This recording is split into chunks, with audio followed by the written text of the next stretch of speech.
Bom, gente, para quem não me conhece, eu me chamo Adriane, sou participante aqui, faço parte da diretoria aqui do André Luiz, né?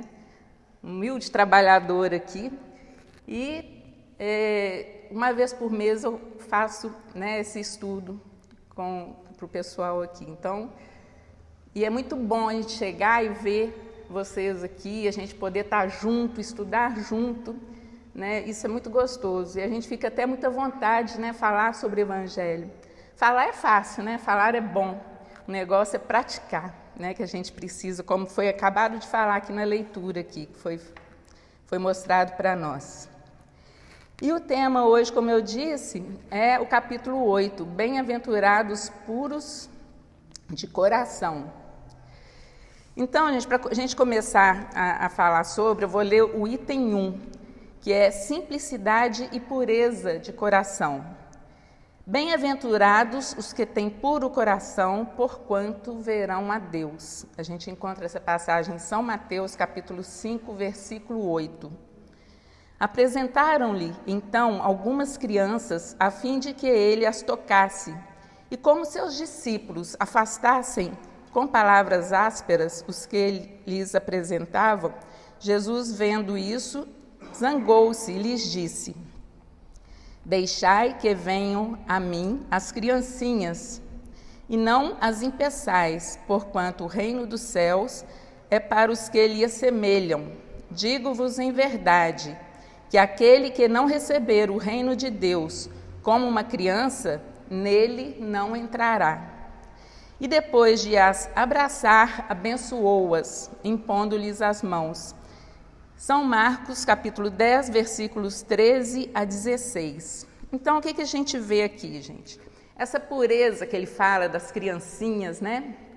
Vamos voltar lá falar sobre as crianças. Fala assim, aí vem uma pergunta. Por que ele fala que não entrarão no reino dos céus aqueles que não se assemelharem à criança? Nós espíritas sabemos que a criança, né, pequenininha ainda, já é um espírito velho, né? Com tantas encarnações, desencarnações, reencarnações. Então, assim, nós sabemos que todos nós já viemos várias vezes, então somos espíritos milenares, né? Mas por que ele toma a criança como a pureza? Porque a criança, até uma certa idade, ela é pura, ela não tem maldade, ela é inocente. Então, e por isso precisa ainda do cuidado lá dos pais, né, da mãe, dos que estão ao redor dela. Então, por isso que ele toma, as pessoas falam que se assemelham, né? Quer dizer, que se assemelham, que tenha a pureza da criança. Que pureza é essa? É a pureza do coração. Porque criança não tem maldade nenhuma, né? É muito inocente. Tudo que a gente fala com a criança, ela acredita, né? Tudo que a gente coloca para ela está certo, então acredita em várias coisas. Então, é aquela inocência da criança. Então, Jesus coloca para a gente isso, que para entrar no reino dos céus, a gente tem que ter essa pureza de coração. Aí vem o Evangelho e fala para a gente assim, que a pureza de coração é inseparável da simplicidade e da humildade. Por quê? Aquele que é orgulhoso, né, é diferente daquele que é orgulhoso, que é egoísta. Por quê? Aquele que é orgulhoso, é cheio de si, né, ele não tem essa simplicidade. Aquele que é egoísta, que quer tudo para si, né, como é que vai falar que essa pessoa é pura, que é simples? Então, o que acontece com as crianças? Né? Vamos tomar nós mesmos, exemplos de nós mesmos, todos aqui. Enquanto crianças temos o cuidado lá dos pais, das mães, dos tutores, então nós somos todos bonzinhos, né? E para a mãe, a criança, a gente pode crescer, que a gente é sempre a criança, né? Sempre o menino, a menina. Os pais já com filhos velhos falam assim, meu menino tem lá 60 anos, tem 50 anos. Então, para os pais, a criança é sempre pura, né? A pessoa em si vai crescendo, continua o menino da mãe. Só que a gente sabe o que acontece. A gente vai crescendo, vai tomando uma certa idade, o que acontece? Vem as vicissitudes da vida, né? Aí a gente começa a andar, depois começamos a estudar, trabalhar. E nisso tudo, o que acontece? A vida, né? As tribulações da vida, né? Que aí a gente começa a ter problemas, que coisa que criança não tem. E esses problemas, o que vai acontecer? E as maldades humanas, né? A gente começa a ver as maldades. E de repente a gente começa até isso que a gente já vinha como espíritos velhos, que eu falei, isso aí começa a florar dentro da gente. É onde que a gente tem que se aperfeiçoar cada vez mais, né? Porque a gente está aqui para quê? Nós não estamos aqui a turismo, né? A gente está aqui para a gente progredir, para a gente se aperfeiçoar, para a gente livrar daqueles vícios, daquelas mazelas do passado, de vidas passadas. Aí fala assim, mas por que a gente não lembra, né? Falando em criança, a criança é pura, não lembra de nada. Mas isso, gente, do esquecimento do nosso passado, de outras vidas, é uma bênção para nós, uma bênção. Porque se estamos na nossa família hoje, não é à toa. Estamos numa família, tem um porquê. Por que estamos com o nosso pai, com a nossa mãe, com nossos irmãos? Então, já pensou se a gente lembrasse do nosso passado? Se a gente vem para a gente, através do amor, nós ficarmos melhores, né? E o amor ajustar tudo, porque o que Jesus vem falar para a gente? Primeiro teve Moisés lá, que a lei era o olho por olho, dente por dente, era uma lei que era mais externa, né?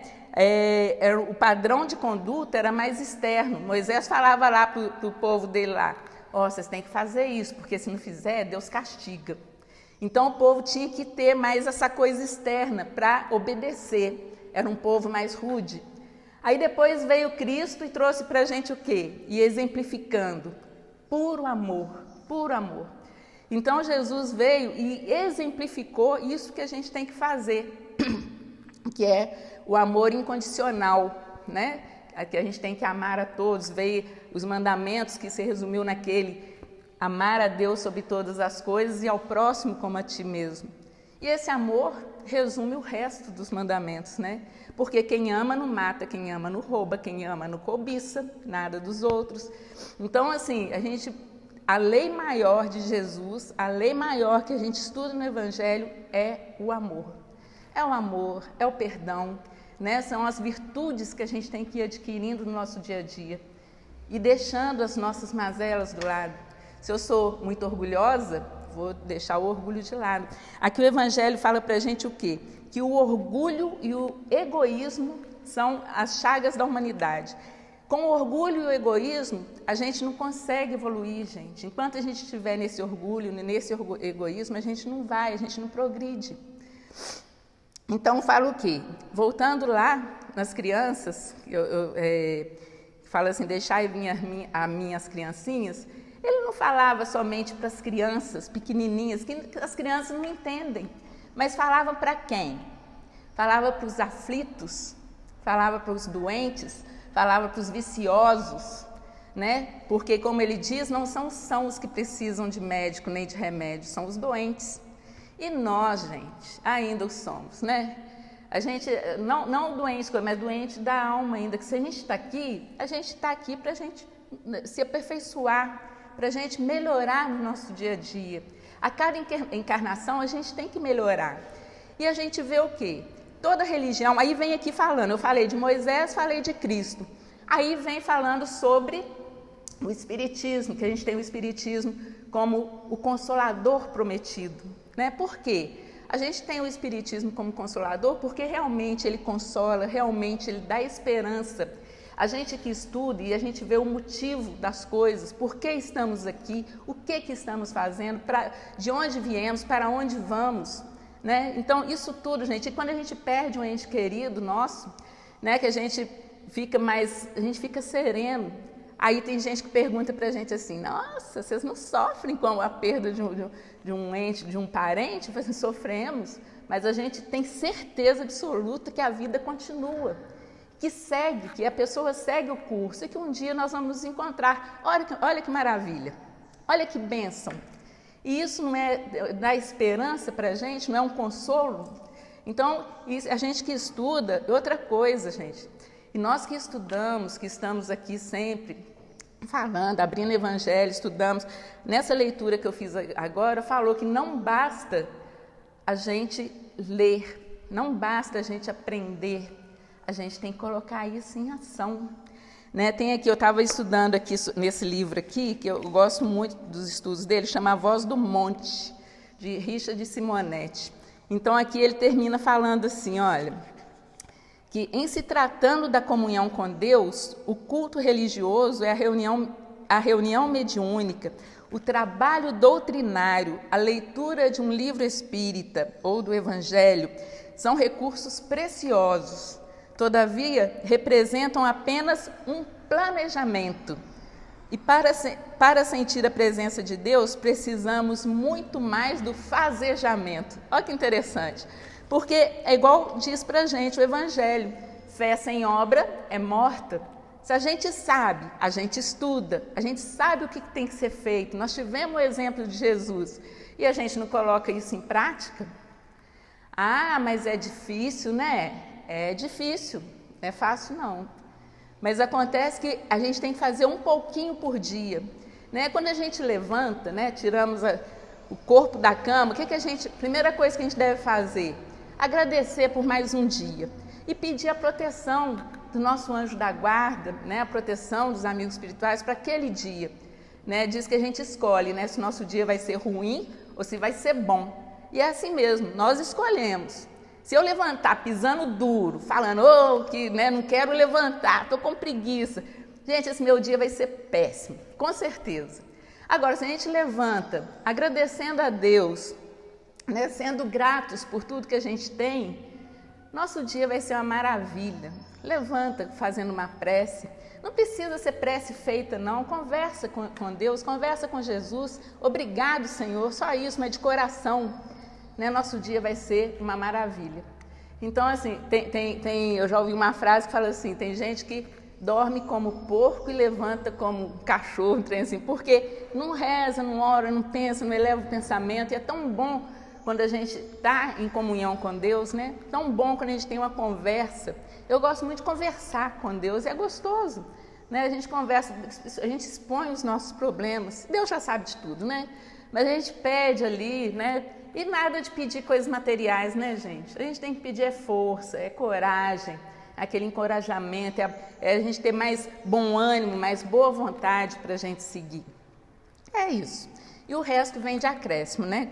Como é falado para a gente.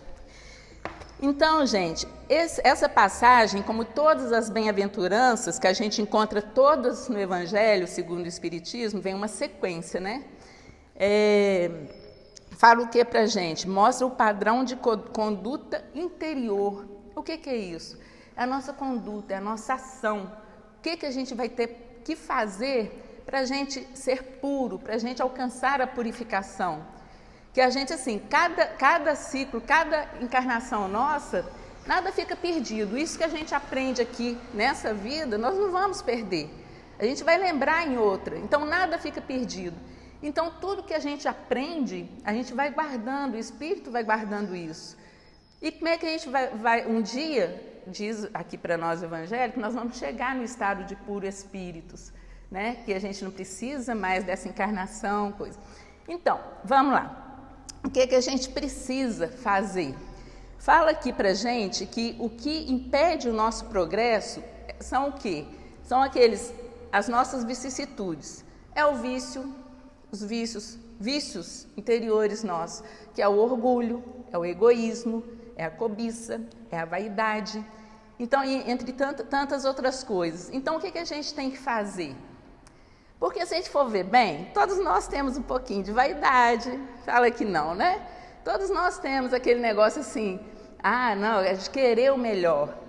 Aí vem o Evangelho e fala pra gente assim, não é pecado a gente querer o melhor pra gente. Isso até faz a gente crescer, faz a gente andar, né? Agora, vamos supor, eu consegui minha casa, falei assim, agora eu quero meu carro. É pecado isso? Não, que nós trabalhamos para isso, né? Nós trabalhamos para conseguir tudo que a gente tem. Então, assim, o que não pode é a gente fazer outras pessoas de escada para a gente subir. O que não pode é a gente mentir, enganar a todos para a gente crescer. Mas podemos sim ter um certo conforto, por que não? Né? Não está proibido não. Agora, a gente tem que crescer junto. O Evangelho fala o seguinte, o Evangelho fala assim para a gente, que, até anotei aqui que eu achei muito interessante. Quando fala do orgulho e egoísmo, fala assim, está lá na questão 785 do Livro dos Espíritos, onde os benfeitores falam assim para a gente, o orgulho e o egoísmo são os maiores obstáculos que o homem enfrenta no seu progresso. Mas qual o progresso? Nós temos o progresso moral e temos o progresso intelectual. Então, o orgulho e o egoísmo, eles atrapalham o quê? O nosso progresso moral, porque o intelectual está aí, está crescendo. Progresso intelectual, a gente vê, nós somos inteligentes, a gente consegue fazer muitas coisas, mas eu falo assim, de coisas da terra, da matéria. E o nosso ser interior? E o que a gente tem que melhorar por dentro de nós mesmos? Então, eu sempre costumo falar isso, que um passarinho com uma asa só não voa, tem que ter duas para voar. Então, vamos desenvolver o nosso lado intelectual, né, a nossa inteligência, mas vamos desenvolver também o nosso lado moral, o nosso lado espiritual, porque é isso que nós vamos levar. E para a gente alcançar essa pureza, nós temos que desfazer desses vícios que a gente tem, que é o orgulho, que é a cobiça, que é o egoísmo, vaidade, porque todos nós temos um pouquinho disso, né? Uma vez a gente estava fazendo um culto no lar, que toda semana a gente costuma fazer, que é bom, que depois eu vou até falar sobre isso. Então, aí a pessoa falou assim, a gente estava estudando sobre o homem de bem, aí na hora lá que fala assim, que o homem de bem, ele é probo, ele gosta de fazer o bem, ele é benfazejo. Aí falou aquele monte de virtude do homem de bem. Aí a pessoa falou assim, sou eu. Sou eu. Eu falei assim, agora, olha a pretensão da pessoa falar isso. Sou eu. Nós somos de bem? Somos, com certeza. Mas nós temos tantas falhas, gente. Então, sabe o que eu falo sempre? Que cada um sabe dos seus problemas. Porque problemas todos temos, todos, né? Às vezes financeiros, às vezes de sentimento, às vezes do coração, às vezes problema em família, problemas, tribulações, todos nós temos. Não adianta falar assim, aquela pessoa é completamente feliz, ela não tem problema. Às vezes os outros olham para a gente e falam assim, nossa, você só está assim, só viajando, só feliz, não tem problema não, né? Eu falei assim, não, tem não. Então, assim, todos nós temos problemas, só que quando a gente vai estudando, a gente sabe como, assim, eu quero dizer que a gente não deixa se abater por esses problemas, né? Então, os problemas a gente tem que ir resolvendo, gente. Para tudo tem solução, tudo nessa vida a gente consegue uma solução. Agora, não adianta também ficar triste, se abater e começar a ficar em depressão por causa dos nossos problemas. Aí, voltando, problemas todos temos? Temos. Então, o que a gente tem que fazer? A gente tem que procurar sair deles. Agora, é uma coisa falando sobre a pureza, nesses problemas que eu quero falar, é assim, cada um sabe de si. Cada um sabe o que vai no seu interior. Então, Jesus condenou nessa pureza aqui, quando ele fala que tem que ser como uma criança, é a impureza que vai no coração. Aí vem aqui a parte que fala do item 5 ao item 7, fala do pecado por pensamento e sobre o adultério. E só que a gente não pode pegar esse adultério só no sentido da infidelidade conjugal, não. Porque no Evangelho, Jesus coloca esse adultério como uma palavra usada para falar do povo em geral. Claro, a infidelidade conjugal é um pecado, está lá, não adulterarás, mandamento.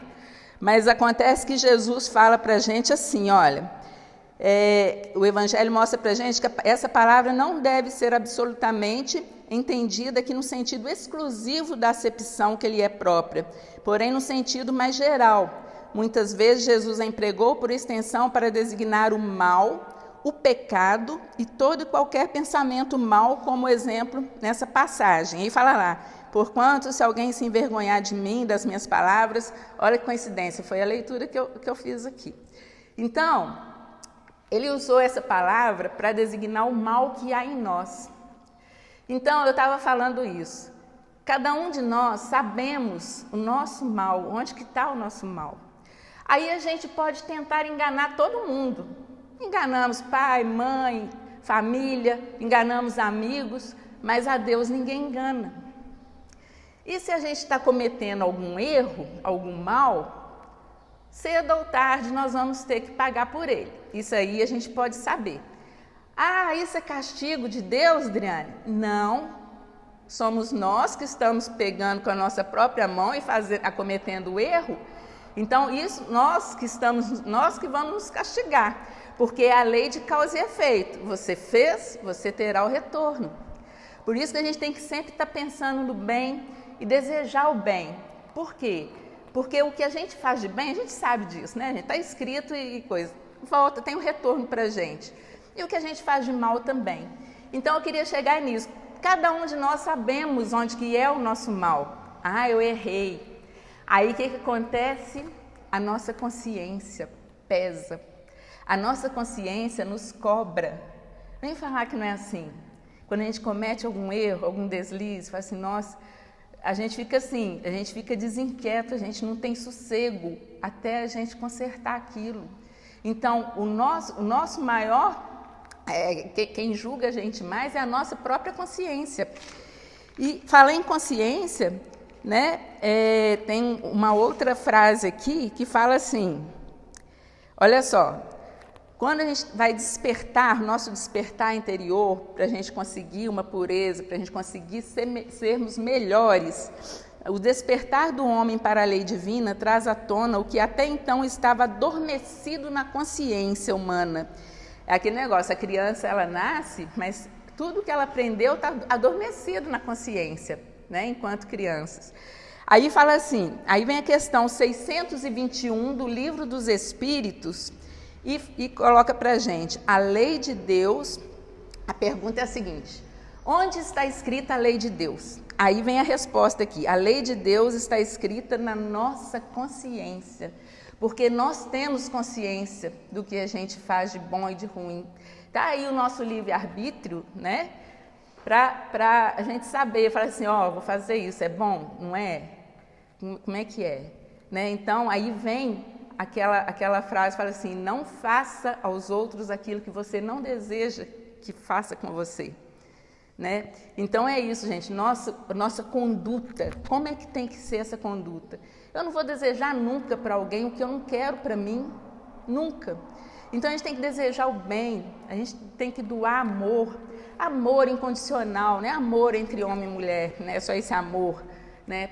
Mas o amor que fala aqui, que abrange, né, a multidão toda, que a gente querer, que a gente está querendo fazer o bem. Para quê? Fazer o bem é tão bom, a gente se sente melhor. Então, eu tenho umas perguntas aqui, aí nesse livro aqui, mesmo A Voz do Monte, tem esse estudo aqui e fala o seguinte, a gente tem que fazer algumas perguntas para que a gente veja, para a gente mesmo, para a gente ver como é que a gente está agindo. Então, olha só, gente, vamos perguntar para a gente mesmo e a gente discernir. O que é que eu estou fazendo? Isso a gente tem que perguntar sempre, né? Quantas vezes temos calado diante de ofensas alheias, né? Às vezes recebemos uma ofensa, o que é que a gente faz? Revida, na hora, né? Vamos receber e calar, deixar para lá, não vamos sair melindrado, não. Quem deu a ofensa que vai ficar pior, não somos nós. Né? Quantas vezes temos perdoado aos que nos criticam? Outra coisa, se a gente receber uma crítica, a gente não aceita. Né? Então, vamos saber sair dessa, falar assim, deixa para lá, isso aí é... Né? A gente tem que estar acima dessas coisas. Quantas vezes temos disciplinado a língua, evitando a maledicência? É outra coisa. Gente, às vezes uma palavra que a gente fala, vocês falam que uma palavra proferida não volta atrás. Às vezes, quando a gente fala para alguém, dói mais na pessoa do que se a gente tivesse batido, dependendo daquilo que a gente fala. Então, vão disciplinar nossa língua, né? Deixar de fofoquinhas, né? Quando alguém fala para a gente alguma coisa, a gente saber calar. Porque isso aí, a língua, eles falam que é uma arma e pode matar, dependendo do que a gente falar. Quantas visitas temos feito a enfermos e necessitados, atendendo suas necessidades imediatas, levando-lhes consolo e esperança? Temos feito isso, né? Essas coisas boas que a gente pode fazer, que eu falo que é um pouco por dia, né? E o que temos feito para edificar o bem no mundo? Qual o nosso empenho por eliminar o mal em nós? Então, gente, olha, eles falam que é mais difícil, a gente tem que ter mais coragem em disciplinar a gente mesmo do que a gente ficar vendo o outro, tentando mudar o outro, porque somos nós que temos que mudar. E se a gente modificar, né, no nosso dia a dia, se a gente procurar ser melhor, né, o mundo se torna melhor. Uma pessoa, né, muda, depois outra muda, depois um grupo. E a gente estudando, tem isso também, a gente estudando o Evangelho, a gente sabendo o que fala para a gente o Evangelho, muito se pedirá aquele que muito tiver recebido. E nós recebemos tanto, gente. Eu falo que é tanta bênção. Então a gente tem que ser muito grato, porque a gente recebe muito. E somos reclamadores, né, por natureza. Então a gente tem que parar de reclamar mais e reclamar menos e agir mais, né? Que somos reclamões, né? A gente reclama por tudo. Tá frio, reclama. Tá calor, reclama. Tá chovendo, reclama. Tem um sol forte, a gente reclama. Então a gente reclama por poucas coisas. Então eu falo que para a gente se melhorar, para a gente nos melhorar no nosso dia a dia, o que a gente precisa estar fazendo? Então, olhar para dentro de nós, além da gente estudar, fazer, colocar em ação e a gente tentar fazer esse autoconhecimento. Como eu disse, cada um sabe onde que o calo aperta, cada um sabe os seus problemas, cada um sabe de si onde que errou. Então, se eu sei onde que eu errei, eu sei, tenho consciência, às vezes minha consciência martela. Aí eu falo assim, não, agora, enquanto a gente não arruma isso, a gente não tem sossego, então vamos fazer isso. Assim que a gente vai conseguir vai conseguir nos purificar no dia a dia.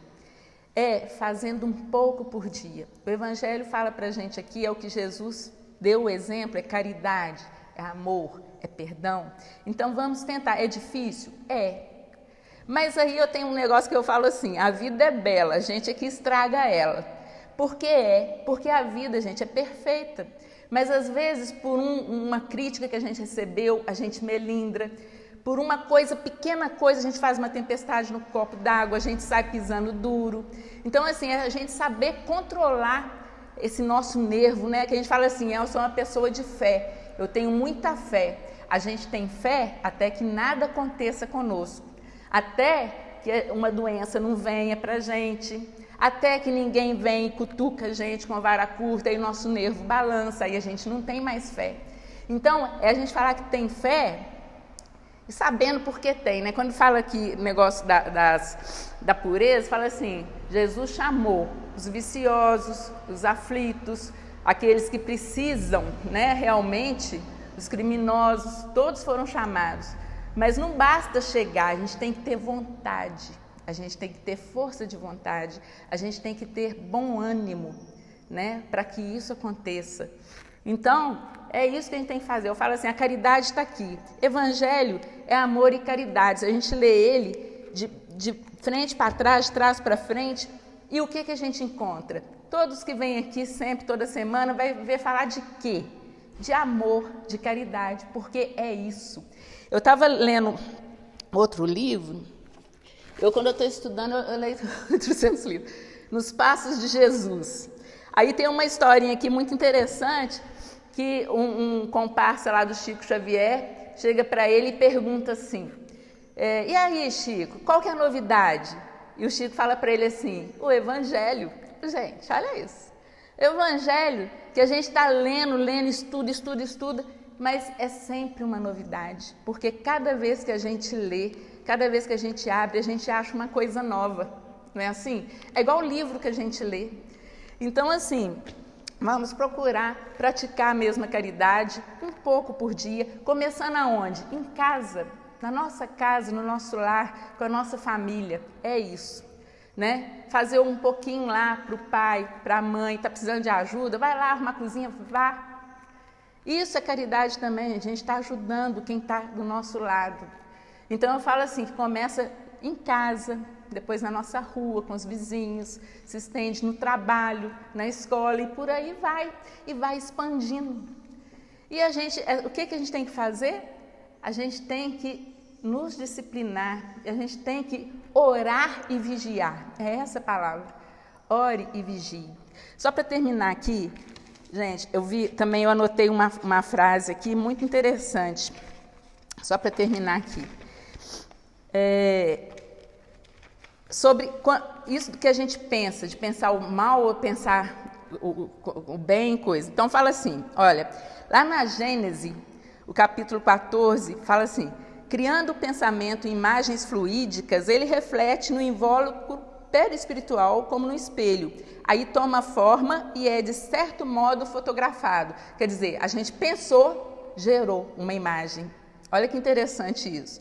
Se um homem, por exemplo, tem ideia de matar outro, mesmo que o seu corpo material permaneça inerte, mesmo que ele não vá e mate, o seu corpo fluídico é posto em ação pelo pensamento, no qual produz todas as nuances. Então, aquele pensamento vai lá no outro e vai fazer aquilo que o cara pensou, que ia fazer o mal. Executa fluidicamente o gesto, o ato que deseja realizar. O pensamento cria a imagem da vítima e a cena inteira se desenha como um quadro, tal como está no seu espírito. Portanto, se a vítima desses pensamentos negativos estiver também com sentimentos e pensamentos negativos, pode sofrer o impacto do ataque e de suas vibrações agressivas, que se manifestará por sensações desagradáveis, como medo ou revolta, sem ao menos saber porquê. Olha que interessante, se a gente manda um pensamento ruim para outra pessoa, se a pessoa estiver despreparada, se ela não estiver bem espiritualmente, ela pega aquilo. Né? Então, por isso que a gente tem que estar sempre orando e vigiando, para a gente não deixar nenhum ataque, né, desses corpos fluídicos, desses pensamentos chegarem até nós. E é o que tem que ser feito, gente. Então, só para terminar aqui, tem nesse livro Semeadura e Colheita, que eu estava lendo aqui, tem uma frase que fala assim, nosso presente é o campo de colheita do passado e semeadura do futuro. E com relação ao futuro, ele não é tão remoto, porque muitas vezes pode vir a acontecer para nós no próximo minuto. Então, gente, é o seguinte, aproveitar cada oportunidade que nos é dada. Porque a gente fala assim, eu sou novo, eu vou deixar para mais tarde. Eu vou começar minha mudança quando eu tiver lá meus 60 anos, que dá tempo. Então, a gente não sabe se daqui a um minuto a gente vai estar aqui. Eu posso estar falando aqui, de repente, cair, morri, pronto, desencarnei. Então, a gente tem que aproveitar as oportunidades. É isso, que nos são dadas e fazendo sempre o nosso melhor. Tá? E o tempo acabou, a gente fica ali de olho no relógio, então eu tinha mais coisas mesmo para falar, mas infelizmente vai ficar para o próximo estudo. Eu agradeço a todos os presentes, agradeço também aqueles que estão assistindo online, né? Agradeço a atenção e vamos, gente, nosso dia a dia, procurar fazer sempre aquilo que nos foi pedido para Jesus, né?